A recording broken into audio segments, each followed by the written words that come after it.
Weird people are way more likely to be successful than anyone else, hands down. And you know, it's kind of funny because when I was a kid, I was a weird kid. Actually, I'm still weird. What am I talking about? Like, I got an acupuncture doll that looks at me as I sleep. But in all honesty, I was weird. I'm still weird. Like, as a kid, I literally read books on witchcraft and Wicca and paganism. You know, one year at Christmas, I had my grandpa order me this gift I really wanted on from a crystal site, but it was like a pagan, neo-pagan website. My God, my family and extended family could not stop talking about it. Like this little 16-year-old boy studying witchcraft. And you know, it's funny though, as a kid, I used to be super embarrassed by this stuff, but later I realized that being weird is the secret to success.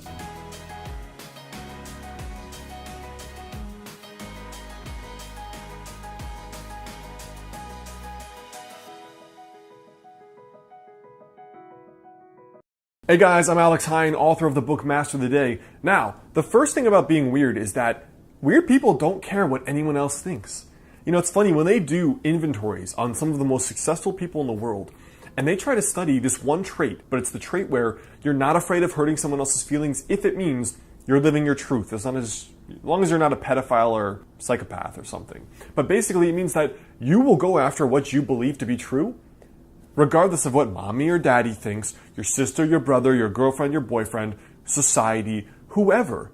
And weird people, I mean, listen, as a kid, I was so weird that I was ostracized, so I didn't have a lot of friends. And when I was young, it bothered me not having a lot of friends, okay? But as I got to be older and I didn't need a lot of people, because I was used to being alone basically, when I got older, like older than 25, and I was in the real world and a lot of that weird stuff goes away, or people judge you less. It was funny because, you know, as a kid, it really bothered me, but as an adult, you realize how much of society gets you to do crap you hate because of peer pressure and the fear of missing out. Now, it's funny though, because when you don't fit in already and you don't have a lot of friends, what's the one thing that will not work on you?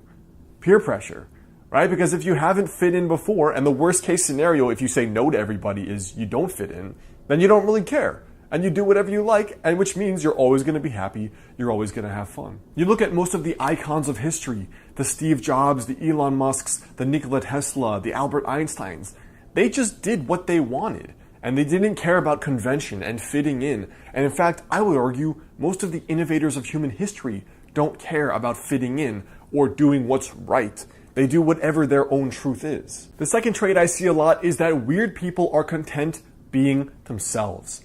The irony is that when you accept yourself for whatever you are or whatever weird stuff you're into, whether that's troll dolls or running around the streets in a Speedo in the middle of winter, whatever you define as weird and you, the irony is that when you like yourself, everyone else likes you too. You know, it's so funny, it's so interesting, the parallels from childhood to adulthood. As a kid, fitting in, playing it safe, being the jock or being the pretty girl or being the good student, when you're conventional, that's how you make friends. Ironically, that's what attracts people to you when you're young. But the funny thing is, as an adult, it's the exact opposite. It's the person that's the trailblazer, the leader, that does whatever the hell they want, and they don't care if they eat alone or they go on this expedition to Antarctica. Those are the cool people.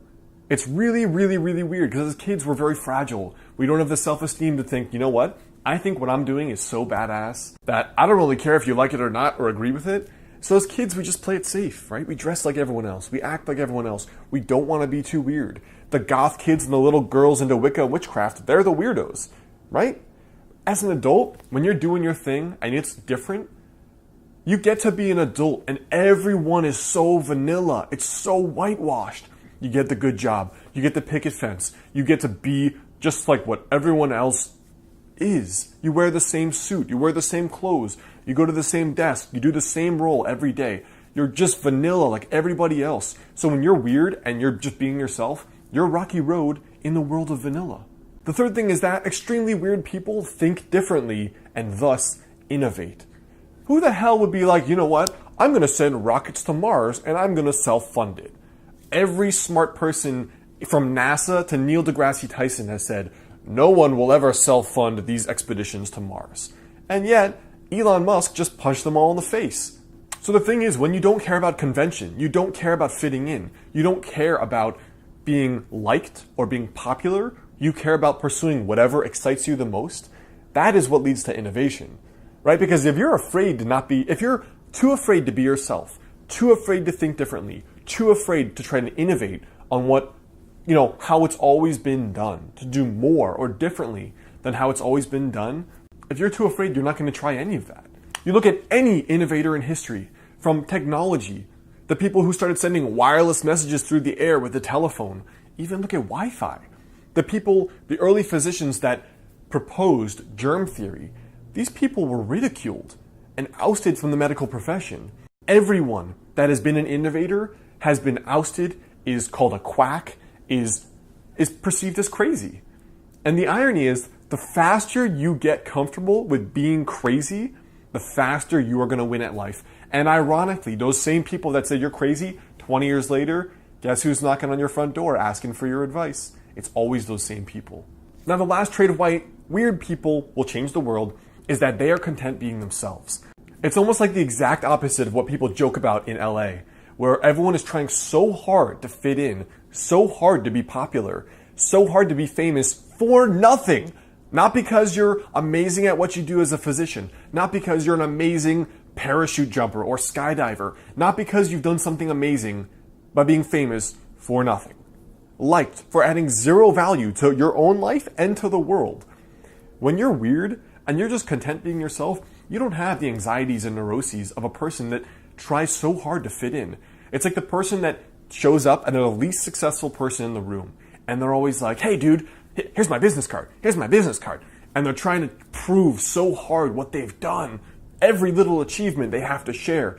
Every little cool thing they have to volunteer. And the trying so hard is so painful to endure. It's such a painful conversation to have. You just want to get away from it. When you're yourself, you're on the path you love, you don't care about fitting in, you don't have that anxiety. Because you don't care if Bill Gates or a homeless man responds to your dreams positively or negatively. You don't care if your dream person responds to them however, wherever on the spectrum. You don't have that neurotic personality where you're so fragile and offended and special snowflake, because it's just you, and you've accepted you. And I think the most important thing is, if you accept you, if there's that internal calm, that is a palpable sensation people will feel. And that is something that not too many people have, that kind of inner calm of knowing themselves and knowing that they are on the path that they want to be on. So, before you go, I want you to comment there below, and you let me know what makes you weird. What's up, weirdos? It's Alex Hine. Now, I hope you liked this video. The best way to stay in touch is either to join the Patreon community where I'm doing live Q&As. I've got a whole bunch of cool perks. And also, I've started my future Chinese medicine video channel as well, my future Dr. Alex channel. So you can click that there to get notified, because it's very different content that you will not see here. And I'm going to build them both side to side and see what happens.